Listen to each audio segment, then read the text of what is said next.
Sehingga akhirnya orang Islam mengerti ilmu kalam. Guru pertamanya adalah orang Kristen. Barang siapa tidak tahu tentang kejahatan akan terjerumus pada kejahatan itu. Kita harus tahu. Man ro'a minkum mungkaron, kan gitu ya. Falyughayyir biyadihi. Ro'a dulu. Melihat mungkar baru falyughayyir biyadihi. Assalamualaikum warahmatullahi wabarakatuh. Bismillah. Alhamdulillah. Wassalatu wassalamu ala sayyidina Muhammad Rasulillah wa ala alihi wa sahbihi wa man ittaba'a bihudah. Hadaratul muhtaramin, saudara asatidzah wal ulama, yang terhormat Ibu Wakil Menteri Pendidikan Tinggi Ibu Profesor Dr. Stella,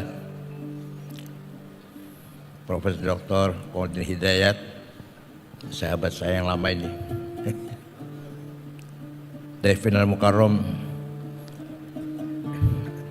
Al-Azhari, Hafidhukumullah, dan narasumber dari Turki,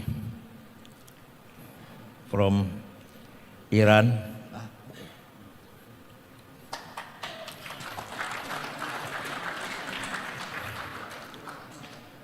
Sadati wa Sayyidati al-Hudur. Pesantren merupakan al-hisnul hasin di din Islam. Tanpa pesantren, Islam di Indonesia tinggal namanya saja. Tapi inti dari ajaran Islam adanya di pesantren. Suka nggak suka itu fakta, setuju nggak setuju itu fakta. Tanpa pesantren, Islam Indonesia akan seperti Islam di Timur Tengah, di Afghanistan, Libya, Somali, bahkan negara-negara yang lain. Kenapa? Karena memang barangkali ajaran di Timur Tengah lebih berkualitas, tapi tidak berhasil memberikan nilai, membangun jati diri kepribadian yang kokoh melalui pendidikan yang ada di Timur Tengah. Beda di pesantren. Memang dibanding dengan Al-Azhar, dengan Qorowiyin atau dengan universitas yang di Timur Tengah, kita lebih rendah dalam kualitas pengajaran. Tapi di kita ada nilai-nilai spiritual yang luar biasa. Pertama, semua tahulah, kesederhanaan yang terbangun melalui kiai pemangku pesantren, kemudian diberikan keteladanan oleh kiai kepada santrinya. Ini kiai yang betulan ya, ini kiai yang betulan ini. Sehingga para santri, saya di pesantren kok, tidak pernah berpikir materialistik, nggak ada. Waktu saya pesantren di Lirboyo, terus Kerapiak Jogja, tidak pernah terbayang nanti akan jadi apa, gajinya berapa, golongan apa, golongan gaji gitu ya. Nggak pernah tuh, nggak pernah. Ya pokoknya ngaji, menghafal alfiyah, paham Fathul Mu'in, gak pernah terbayang mau jadi apa. Gak pernah. Satu. Yang kedua, nilai keikhlasan, ketulusan yang diberi contoh oleh kiainya. Tidak pernah berpikir target-target duniawi, materi, apalagi jabatan. Nanti kamu kalau selesai dari sini golongan 2, jabatannya ini, nggak ada itu. Ini sangat luar biasa sebenarnya. Kemandirian. Maka modal paling utama yang didapat dari pesantren adalah pertama, as-sarawatil ijtimaiyah. Kita memiliki social capital yang sangat luar biasa, yang tidak dimiliki oleh kelompok lain. Hanya kita belum mampu memanage. Bayangkan kalau pesantren santrinya 100 saja, itu nanti akan mengajak orang tuanya, ayah ibunya mengikuti atau makmum mengikuti pada kiai anaknya itu. Ayah saya, ibu saya kiblatnya Lirboyo. Belum lagi saya punya mertua, ayah ibu dan istri. Sudah berapa itu? 300 tambah 300, 600 sudah. Belum kakak, adik, paman dan seterusnya. Satu kursi lah ini. Akan Jadi satu kursi lah. Iya. Karena saya santri Lirboyo, maka ayah saya, ibu saya, mertua saya hormat pada Lirboyo. Padahal kenal aja enggak, misalkan kenal saja enggak. Itu merupakan social capital yang sangat luar biasa. Hanya kita sayang belum mampu mengkapitalisasinya, memanagenya.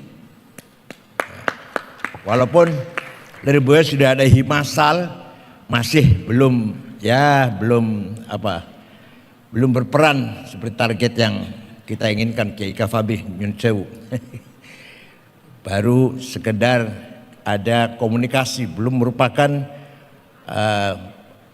kelompok yang punya agenda tertentu itu. Dan ini mubadir. Mari kita belajar memanage kekayaan sosial kita ini. Yang kedua, at-tharawatil thaqafiyah wal hadariyah, culture capital yang luar biasa. Di pesantren ada ta'lim, transfer of knowledge ya. Ada pengajaran, keilmuan, berlomba. Saya dari Cirebon, jangan kalah dengan santri yang dari Semarang, jangan kalah santri dari Kediri, gitu ada rasa semangat gitu, luar biasa. Yang dari Semarang begitu, jangan kalah dengan yang dari Cirebon. Dalam mendalami, memahami ilmu yang ada. Dan jangan dikira di pesantren tidak ada sebuah teori yang sampai sekarang masih relevan. Maqulatul Asyarah, kategori 10. Dalam 2 bait Syekh Ahmad Zaini Dahlan, Zaidut Tawilul Abyadu ibnu Maliki fi baitihi bil amsi kana muttaqi biyadihi sayfun lawahu faltawa fahadihi maqulatun ashrun sawa. Kayaknya gini ngajarnya. Zaidun utawi Zaid iku atau wong dhuwur, Ibnu Malik anake Man Malik.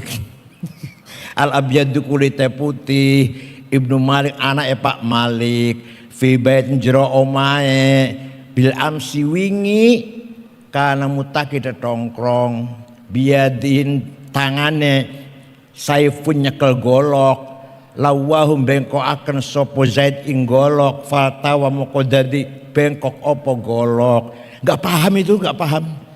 Ini kayaknya kurang paham nih, yang ngajar ini.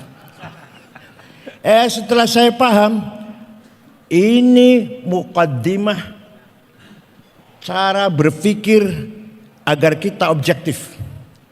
Zaidun esensi, at-tawilu quantity, al-abyadu quality, Ibnu Malik relasi, fi baitihi price, bil amsi time, kana mutaki posisi, biadi saifun to have, lawahu aksi, faltawa reaksi. Itu ada di pesantren. Iya. Hanya saya kadang kayaknya kurang mendalam. Ya luar biasa. Belum lagi dalam kitab Fathul Mu'in, saya masih ingat tuh, masih hafal masih. Faslun fil jihadi wa huwa fardu kifayatin marratan fi kulli am wa anwa'uhu arba'atun itsbatu wujudillah wa iqamatu syari'atillah wal qitalu fi sabilillah wa daf'u dhurri ma'sumin musliman kana aw ghairu muslim bil it'ami wal iksa'i wal iskani wa thamanid dawa'i wa ujrati tamrid. Pasal ini menjelaskan jihad fardu kifayah minimal sekali dalam 1 tahun. Pertama jihad adalah itsbatu wujudillah ay iqamatu hujajin diniyatin naqliyatan kart atau aqliyah itsbatu wujudis shani'.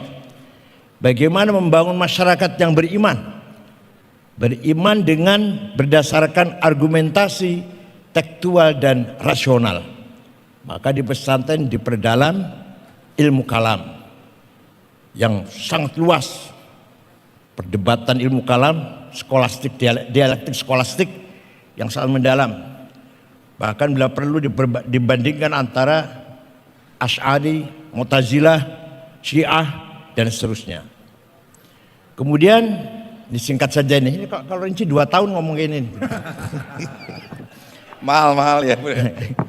Kemudian jihad adalah iqamatu syari'atillah. Ya, kita berjuang mengamalkan syariat, berupaya agar masyarakat menjalankan syariat Islam. Yang ketiga, wal qitalu fi sabilillah. Bila perlu kita perang. Ketika Kiai Hasyim Asy'ari menghadapi kedatangan nikah, keluarlah resolusi jihad tanggal 22 Oktober 1945. Itulah dalam rangka menegakkan, membela kebenaran hak kita. Maka Kiai Hasyim Asy'ari dalam fatwanya membela tanah air fardu ain. Man mata li ajli watanihi mata syahidan. Barang siapa mati demi tanah airnya syahid. Dan barang siapa berkhianat terhadap tanah airnya halal darahnya, walaupun gak kafir. Kiai Hasyim gak pernah ngafirkan orang, gak kayak Wahabi gak. Tapi boleh dibunuh.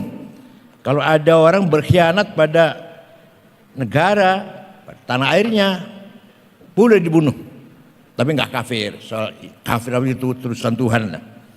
Kemudian, nih Fathul Mu'in yang paling menarik, wadaf'u dharari ma'sumin, memberi perlindungan. Jadi kalau kiai maknanya gini, lan nolak kemelaratane wong kang direksa. Iki apa tuh? Memberi perlindungan kepada warga masyarakat yang baik-baik. Musliman kana aw ghair muslim. Warga masyarakat yang baik-baik, bukan pelaku kejahatan kriminal, muslim atau non muslim, harus diberi perlindungan dengan bil it'ami, kecukupan pangan, wal iskani, wal iksai dan pakaian, sandang, wal iskani dan papan, wa thamanid dawa'i dan obat-obatan, wa tamrid, biaya kesehatan, BPJS. Itu. Ini semuanya jihad. Jadi Fathul Mu'in, kitab kuning yang bacanya sulit itu, yang dikarang oleh Syekh Muhammad Zainuddin Al-Malebari dari Provinsi Kerala, India Barat, sudah menegaskan bahwa betapa Islam harus ditampakkan sebagai konsep membangun masyarakat yang bertakwa, beriman, cukup sandang pangan dan papan, sejahtera, sehat dan cerdas. Ini luar biasa. Artinya apa? Islam bukan hanya akidah, Islam bukan hanya syariah, tapi Islam juga dinul ilmi wa thaqafah, dinul adab wal hadarah, dinul tamaddun wal insaniyah. Nabi Muhammad membangun masyarakat Madinah, masyarakat yang beragama, bertakwa, beribadah, sejahtera, cerdas, sehat, sadar aturan, berbudaya. Itu namanya mutamaddin. Maka Nabi Muhammad tidak pernah mendeklarkan negara Islam, tidak pernah proklamirkan negara Arab, tapi negara Madinah, mutamaddin, madani, yang berhasil membangun thaqafah dan hadarah. Thaqafah, culture, scientific, hadarah, welfare, kesejahteraan dan kesehatan.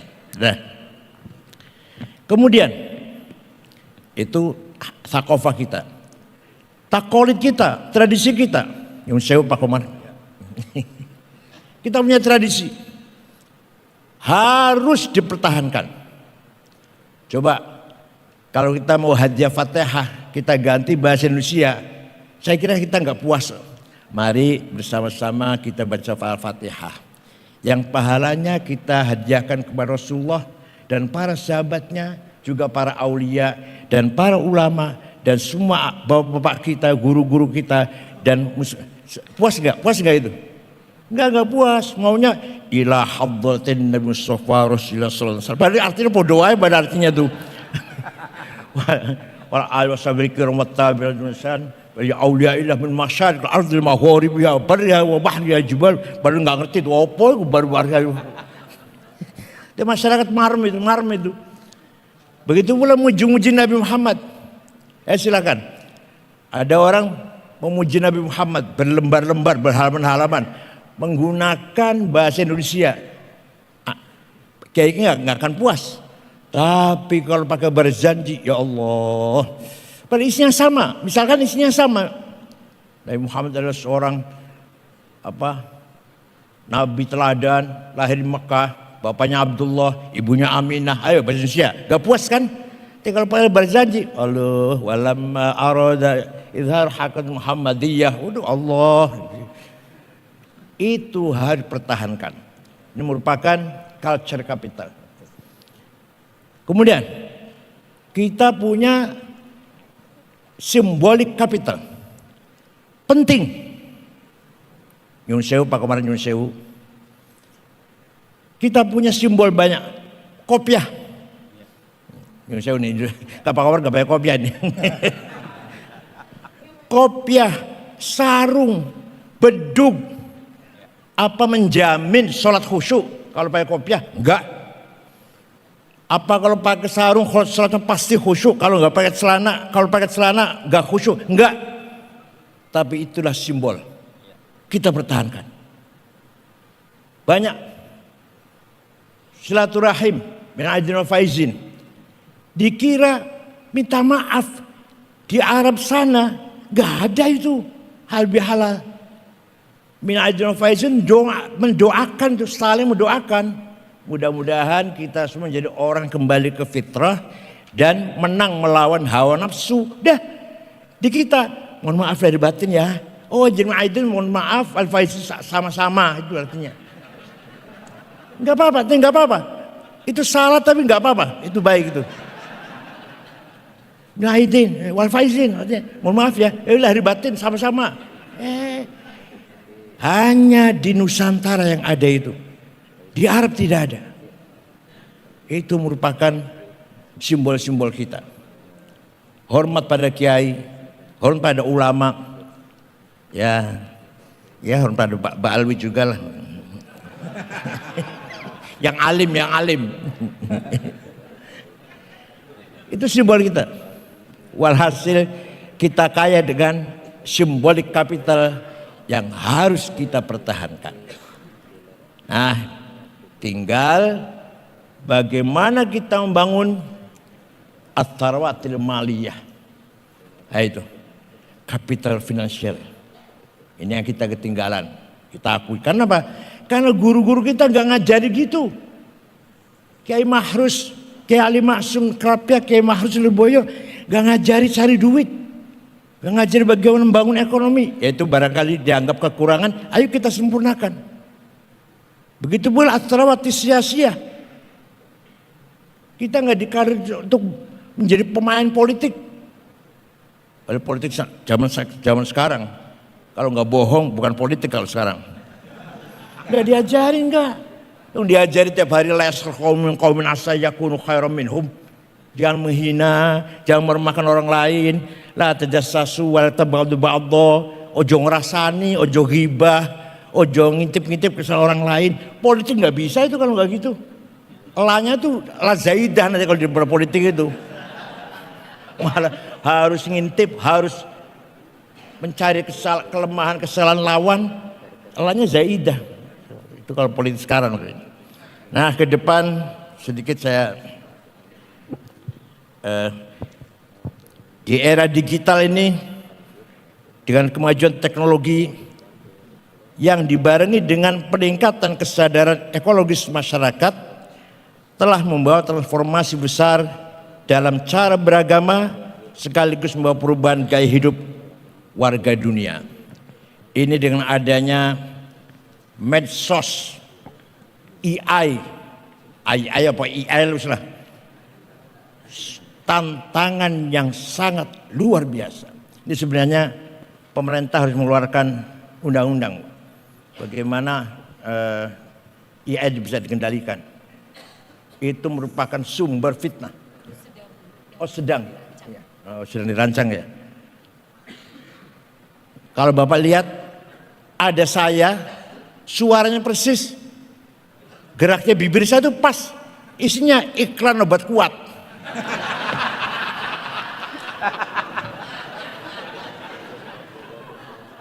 Kalau mas saya cari, saya tuntut ya capek, biarin. Persis. Dan coba pemerintah ya sedang digodok Bu ya. Tidak boleh biarkan Bu. Ini akhirnya sangat besar dampaknya IA ini. Begitu pula medsos yang menyebarkan hoax, fitnah, adu domba. Quran sudah mengantisipasi 15 abad yang lalu. Wala tuti' kulla hallafim mahin, hammazim masya'im binamim, manna'in lil khairi mu'tadin athim, utullim ba'da dzalika zanim. Jangan kamu dengarkan orang menyebarkan berita bohong, kesana kemari adu domba. Itu akan menghalangi kebaikan, bahkan menjerumus ke athim, dosa besar. Walhasil Quran sudah mengantisipasi nanti akan datang, akan ada medsos, YouTube, Google, WhatsApp, SMS, yang semuanya adalah manna'in lil khairi mu'tadin athim, mencegah kebaikan bahkan kebanyak negatifnya, dan athim bahkan menjerumus kepada dosa besar. Kemudian disingkat-singkat saja, teknologi digital sudah menjadi penyakit ketakutan ketinggalan hal-hal baru di internet atau di sosmed. Anak-anak muda kita ini kalau belum paham sosmed merasa ketinggalan, sehingga tiap hari harus pegang HP terus. Termasuk yang tuanya juga, bukan hanya anak, yang tuanya juga. Takut ketinggalan. Ini penyakit. Takut ketinggalan. Kalau tidak buka HP, kalau tidak ikuti berita melalui TikTok, melalui Instagram, merasa ketinggalan kan? Ini bukan anak muda, yang tuanya juga ini, kiai-kiainya juga, gus-gusnya juga lah. Itu tantangan kita semuanya. Semua disibukkan dengan teknologi yang ada di genggaman tangannya. Nah, selaras dengan realitas tersebut, sudah seharusnya perlu dilakukan transformasi besar dalam mendidik generasi bangsa agar lebih produktif, lebih arif terhadap teknologi, lebih peduli lingkungan, serta agar menjadi lebih kompetitif, lebih unggul dari maslahat di masa yang akan datang. Dulu para ulama juga mengambil peradaban dari luar, tapi tidak terpengaruh, tidak mengganggu akhlak dan moralnya. Kubah, dari mana itu kubah? Dari Arab? Bukan. Bangunan Kubah itu dari Romawi, dari gereja lah, atau istana, atau rumah-rumah besar. Kubah diambil untuk masjid, agar baris sholatnya tidak putus oleh tiang. Dari barat itu Kubah itu. Menara, dari mana menara? Dari Majusi, Zoroaster. Mana orang Arab melihat ketika masuk Persia ada bangunan tinggi. Apa ini? Dilihat di atas ada api, apinya disembah. Oh, Manaroh, tempatnya api. Lestarikan. Manaroh dilestarikan untuk simbol masjid. Apinya dibuang, namanya tetap Manaroh. Tempatnya api, Manaroh itu mananya. Jadi mengambil peradaban dari luar, tapi tetap mempunyai prinsip yang tidak bisa tergoyahkan. Muawiyah sakit, Arab nggak ada dokter, belum ada dokter Arab, maka dokternya seorang beragama ortodok, Kristen ortodok, namanya Sarjius. Begitu pula Abu Ja'far al-Mansur, Khalifah Abbasiyah, sakit, dokter pribadinya namanya Jirjis bin Bukhtyasho, orang Zoroaster, orang Majusi. Terbuka, tapi kita tidak terpengaruh oleh teologi mereka atau budaya mereka. Yang baik kita ambil, yang tidak baik jangan kita ambil. Itu dulu itu. Yang mengajari ilmu kalam pertama kali itu adalah Yahya ad-Dimashqi atau John Damaskus. Yang diajari orang Islam, jenis, fasol, nau, arod. Yang ngajari orang Kristen, ortodok agamanya, ortodok. Yahya ad-Dimashqi atau John Damaskus. Sehingga akhirnya orang Islam mengerti ilmu kalam. Guru pertamanya adalah orang Kristen. Luar biasa. Walhasil itulah tantangan di depan mata kita. Mari pesantren melek teknologi, sadar tantangan, malam ya'rifis syar waqa'afi. Barang siapa tidak tahu tentang kejahatan akan terjerumus pada kejahatan itu. Kita harus tahu, man ro'a minkum mungkaron, kan gitu ya. Falyughayyir biyadihi. Ro'a dulu, melihat mungkar baru falyughayyir biyadihi. Lalu enggak ro'a, kalau enggak ro'a, mana mungkin falyughayyir. Ya ro'a dulu. Oh tahu ini mungkar, oh ini salah, oh ini bahaya, oh ini dampaknya negatif. Ro'a dulu, paham dulu, baru falyughayyir. Nah kalau ro'a aja enggak, mana mungkin falyughayyir. Ro'a aja enggak ngerti. Oleh karena itu, itulah barangkali habis waktunya. Iya, nanti peserta banyak bertanya Bu ya. Makasih. Syukron wa dumtum fil khair barakati wan najah. Wassalamualaikum warahmatullahi wabarakatuh. Waalaikumsalam. Tepuk tangan untuk Buya Said Akil Siraj.